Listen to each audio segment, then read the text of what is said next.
is Ruel's Running Podcast, a podcast about running, health, family, play, and an NSNG lifestyle. And now, here's your host, Ruel.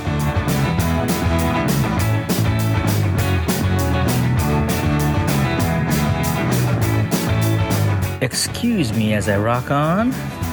That's Went Away by Dorothy Lane. Dorothy Lane out of Martinez, California. That's out of the Cut and Dry album. Check them out at dorothylanemusic.com. Yeah.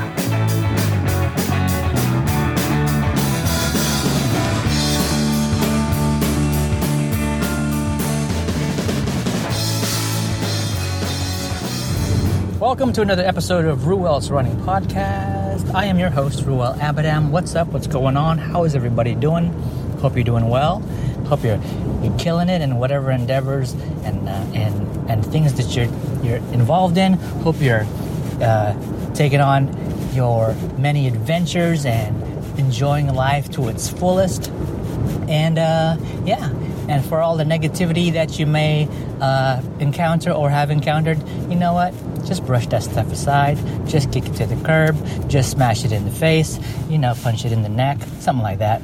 Yeah, welcome. If you are a new listener, welcome to the show. This is the podcast about a lot of things, and you won't learn anything in this show whatsoever. If you are a return listener, please tell the new listener exactly what I'm talking about. What's up, guys? Like it says in the intro, my friend Anna Vicino says a podcast about running, health, play, living an NSNG lifestyle. And yes, NSNG, if you've not heard of the thing, it stands for no sugar, no grains. And that's something that I subscribe to. I'm on the mailing list. I have the Letterman's sweater patch for. I've got the tattoo. I'm wearing the shoes for. And thanks to Vinnie Tortorich. If you don't know Vinnie Tortorich, you will. Why? Because he has a film that is going to release sometime this year. I heard it's already done. I heard that Netflix even has it in their midst. They just need to figure it all out. Vinny and his team, and that film is called Fat, a documentary, and I'm looking forward to that. So keep an eye out for that. You can actually find the official trailer on YouTube. Fat, a documentary. Yeah. So, like a lot of the shows, like a lot of the episodes here at the podcast, in the podcast, on the podcast, however you want to describe it, I don't have an agenda.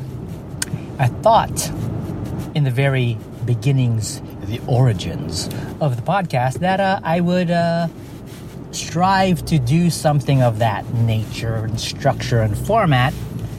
But I'm really, really loosey-goosey about it all. Simply because as for a podcast about health, life, play, family, and all that good stuff, I just don't have the time to produce this podcast in a way that, to be honest, a lot of you guys are so used to hearing on a podcast, and you're sort of conditioned to get a podcast program absorbed in that way, right? And that's cool. Everybody has their own thing. This podcast is not that thing. So if you click off, give it a few more minutes, please, then click off. And then tell all your friends and enemies about this podcast you were listening to, and then maybe, 5 minutes into it, 3 minutes and 58 seconds into it, you decided to click off. And you can ask them to also share about this podcast that they've clicked off, so that many, many other folks can listen and click off as well. I should rename the podcast to the Click Off Podcast. So what's going on? I've in my loosey-goosey format, I've many times started the show with what's cooking. So yeah, what is cooking, everybody? What is cooking, y'all? Hope it's delicious. Doesn't have to be an SNG, but if it is, extra points for you. High five.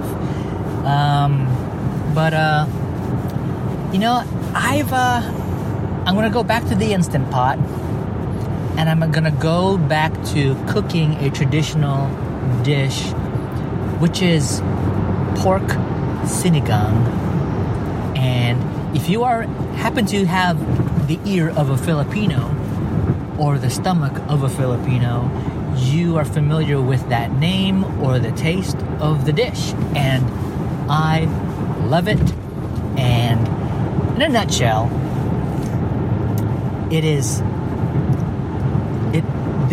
this version has pork spare ribs, and it has tons of vegetables, and it's in a soup. It's in a broth of a tamarind fruit, and it's got this tartness to it, and it's just awesome. Now, what I don't like about it is that I don't make it completely from scratch.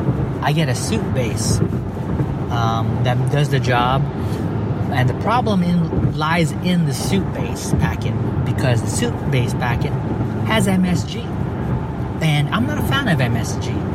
And I've often said, which is a lie, because I don't often talk about my encounters with MSG. I almost said MSNG.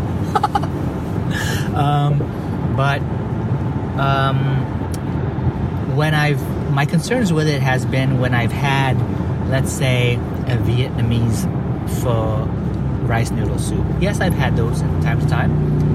And depending on the restaurant and depending on how it's made, my bad experiences with it has been like it's left, consuming their broth has left with this me with a sensation or a reaction of my skin crawling, like literally at my arms, my back, my chest, back of my neck.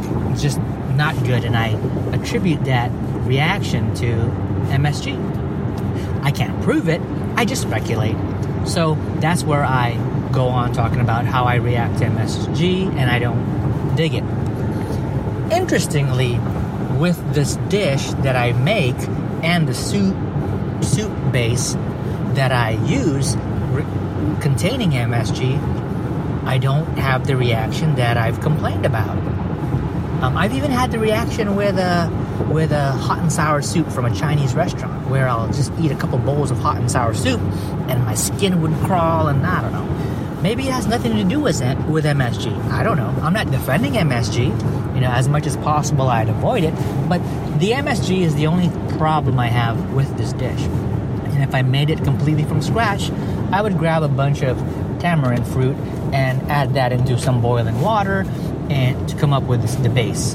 But that's not what I do, so that's what happens. Yeah. So if you're hearing some background noise, it's because I'm driving. And I'm driving to an appointment, and I missed my turn. I took an early turn, so I have to navigate around that. And as I navigate around that, the vegetables in this dish contain string beans or green beans, however you want to call it, sliced radish, daikon radish. They're like sort of the, not the small itsy bitsy tiny bulbs of radish, but talking about the long, disgusting looking baby arms of radish, the daikon radish. It's got spinach. Sometimes you can use what's called bok choy instead of spinach, or vice versa.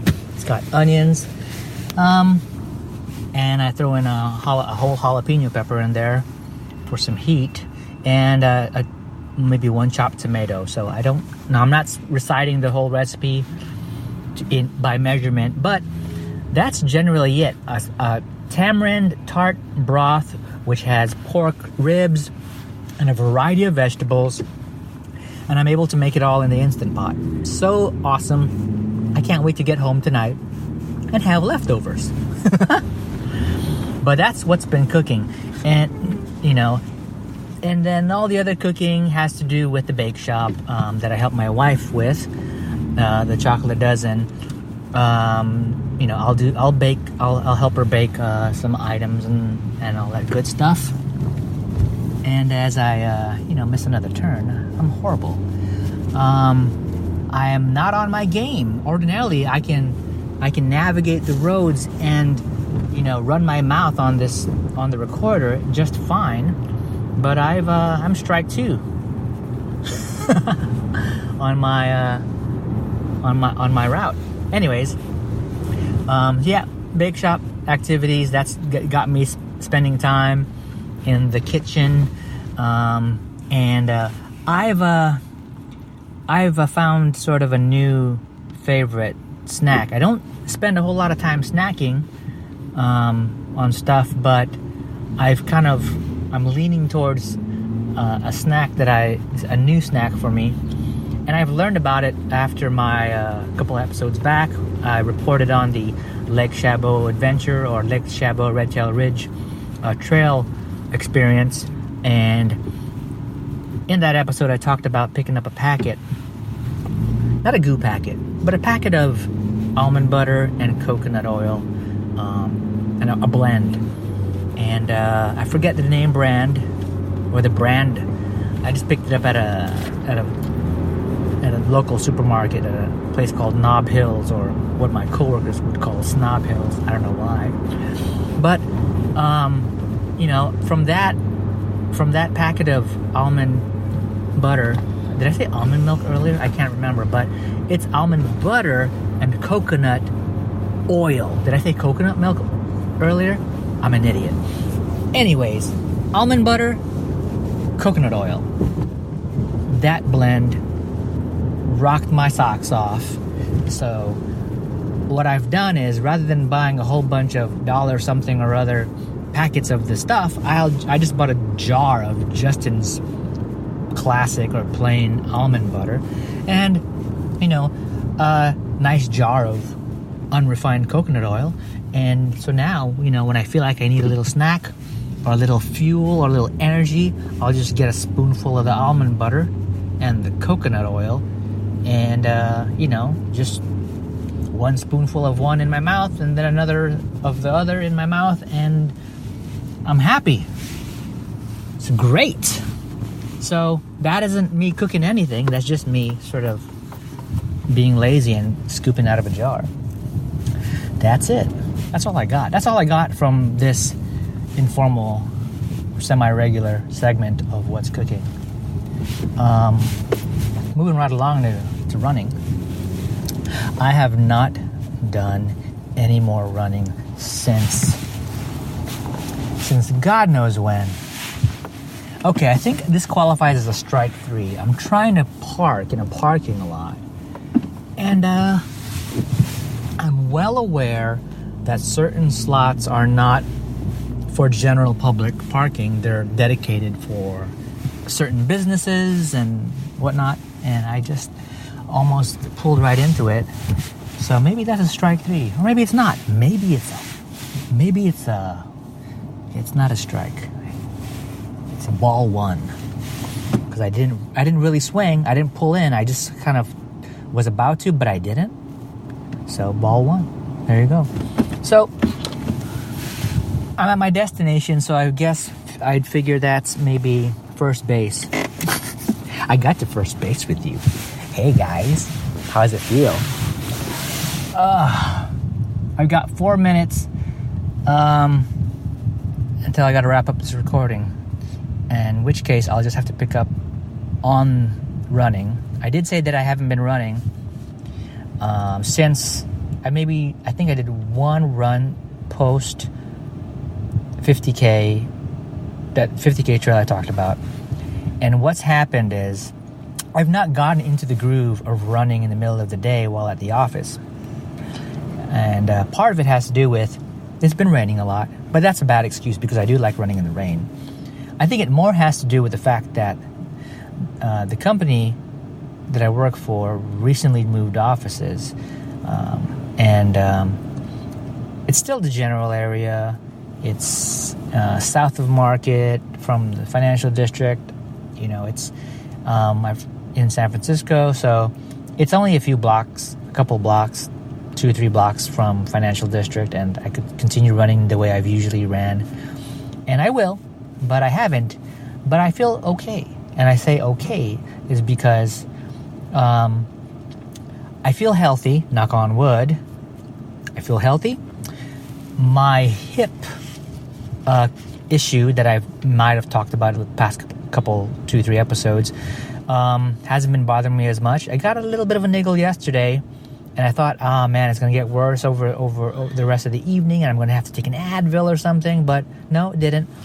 I've been doing some semi-regular stretching, so I need to tighten that up and be more regular about it. And weight-wise on the scale, I'm happy where I'm at. I'm not what I would consider fighting weight, but I'm like 149, 148. So I'm sub 150, which is great. When I'm in my 150s and above, I'm like, I got work to do. My lowest has been 130, about 138 maybe on my tightest NSNG, phase. But I'm really loosey-goosey about how I approach food and my relationship with food, that I'm not beating myself up about things. But I think it's a weird maturity in my life as an NSNGer. And there's a ton others in who are the same way, and there's a ton who are newbies who really beat themselves up about being strict, and I think that's just the natural course, the natural evolution as somebody who has a dietary change. They need to do whatever it takes to tighten up, and then eventually they need to do whatever they need to do to have a healthy relationship with the food that they eat, and their relationship with the food that they choose and decide on. And it's all individual, and that's all I got to say about that. So health-wise, feeling good. Weight-wise, feeling good. So I do know that I do need to pick things up, get back out running. I need to strengthen myself. I need to work on my flexibility. I need to do some sort of training if I want to do well in May, where I intend to register for the Ohlone 50K. And so that's that. What else is going on? Related to running, I recently released an episode for the Ultra Diner podcast, which I co-host with guest of the show, multiple guests of this show, Tony Portera, veteran. I call him a veteran ultra runner, and I call him a resident expert on the Ultra Diner podcast. He denies it, but he's just humble that way. He's a good guy. So we released an episode with our first guest on that podcast, who is Ken Michael. He's a San Francisco resident, ultra runner, really nice guy. He does crazy multi-day events. He's inspiring, so that was a good episode. And recently, wrapped up, have it in the can, have it edited. It's the second guest episode for the Ultra Diner. So for those who are interested in more running related chatter, because this running show doesn't have it, check out the Ultra Diner. We're coming out of a early hiatus, Tony and I, and we're looking at ramping up the guest spots. So check it out. And let's see, that's all I got on running. So I'm gonna throw this out there. It's a very important topic. Well, actually, it's more of a pet peeve of mine, which makes it a very important topic. And I know there are others that feel the same way as I do. Is that what you say? Feel the same as I, or feel the same way I do, or feel the same way I. Sounds so dumb. So what I'm talking about is loading the dishwasher. When I was growing up, we didn't have a dishwasher. And so long-time listeners of the show know I was born and raised. I grew up on the island of Guam, the U.S. territory of Guam, in the Western Pacific, part of the Mariana Islands, within the Micronesia Islands, if I'm not mistaken. It's the westernmost presence, military U.S. presence, if I'm not mistaken. Again, at any rate, growing up, no dishwasher. You know, that was just something that showed up on TV commercials, you know? Dishwasher soap and soap tabs and you know, get the spots out with whatever product. I don't know my products. And the few times where I had the opportunity to take a trip to the U.S. mainland, California, that's the only place, it was only on those trips where I got to see the magical, mystical dishwasher. So, I get it. So, I eventually moved to California, and my wife and I, we live on our own, and dishwashers are common no matter where we live here. Even when we go to the hotels that we stay in, which contain kitchens, they have dishwashers, right? So what's my pet peeve? My pet peeve, as I previously mentioned, has to do with loading the dishwasher.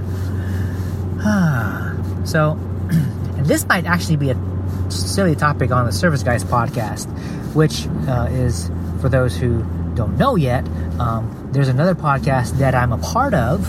I'm a co-host with a good friend, Lonnie Beecham. We do what's called the Service Guys podcast. It's the brainchild of the aforementioned Lonnie Beecham out of Jefferson City, Missouri. He's a service professional. He owns and operates Restore It Restoration, and he does tons of work, carpet cleaning, tile and grout and bat guano cleanup and mold remediation, water damage restoration, tons of stuff, right? He's connected. He's got Lonnie's listening. Lonnie knows what I'm going to say. He's got a Rolodex. He knows people. So when you're in need, you know, Lonnie will take care of you, and he should be your go-to guy. If you happen to be in the Jefferson City, Missouri and surrounding areas, go to him if you have any of those issues that I just mentioned. Anyways, yeah, I was thinking this might be a little silly topic on the Service Guys podcast because I'm talking about dishwashers. It's cleanup work, but you know, Lonnie would I actually should get Lonnie back on this show, but you know, Lonnie would understand more of like the details behind cleanup than me. You know, I'm just a user, right? I got stuff dirty and I need to put soap in it. I need to clean it, and you know, Lonnie's used to handling you know, the big boy equipment as far as cleanup, and me, I got this rinky-dink you know, I don't know, a GE or something dishwasher just to clean dishes and pots and pans. But my pet peeve, and I did this whole 4-minute build-up for what's going to be very minor. My pet peeve is loading the dishes facing away from the center of the dishwasher. And because it is my belief that most of the cleaning action comes out from the center, above and below, I guess depending on the model of cleaner you got. But having a dirty plate face almost flush against the wall, the inside wall of a dishwasher, probably not going to get that clean. Furthermore, not rinsing out the big clumpy junk that you've left on your plate and thinking that it would miraculously dissipate and go down the drain of the unit, it's not going to happen. Like, you're not going to like leave a chicken bone stuck to a plate, right? And then put in the dishwasher and think it's going to clean the plate. Well, it may clean the chicken bone off of the plate, but that chicken bone is going to be at the bottom of your dishwasher if you even notice it. So, why do that? So that's my pet peeve. And then it becomes even more annoying when, I know people who are grown, responsible, have good positions in their companies or whatever, and they just have this major phobia around loading the dishwasher. Something bad must have happened in their growing up that gave them anxiety when loading a dishwasher. Maybe it blew up on them. Maybe they loaded it with gasoline. I don't know. But come on, don't you put your plates in, get some good advice on where to put stuff. It isn't Tetris because there isn't nice Russian-y type music playing in the background. It's loading the dishwasher, right? It really shouldn't be that difficult, but for some reason it is for folks, and it kind of annoys me, and it's kind of a pet peeve when things aren't loaded right. You run the cycle, it's like, why would you do that?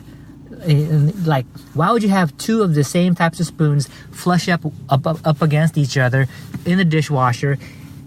It's sandwiching dirt, and it's not gonna get that dirt clean out of there. And then sometimes it has nothing to do with the way things are loaded. It has to do with the fact that, like, the dishwasher that I run, somehow gunk gets caught up in the holes where the jet of water, the jet holes, whatever you want to call it, come out. And so, I have to go in there. I got to take a toothpick, and I got to get like a little pipe cleaner or something and kind of like wedge it in there and try and eliminate all of that extra gunk that somehow had got caught up in there. Then it can start spraying well and good and effective again, and I can have clean dishes. So that's that. Thank you for listening to my 7 minutes worth of nothing on dishwashers. Be sure to, do what you got to do to help a brother out, promote the show, share the show, give me some love, give me some comments. But yeah, other than that, eat something delicious, hug your friends, hug your family, and go run something. Bye. Thanks for listening to Ruel's Running Podcast with Ruel. If you like what you just heard, share it with your friends and your enemies. Also, be sure to check out the site over at ruelsrunning.com. This has been another Coffee with Heavy Cream production. Join us next time for another silly show of Ruel's Running Podcast.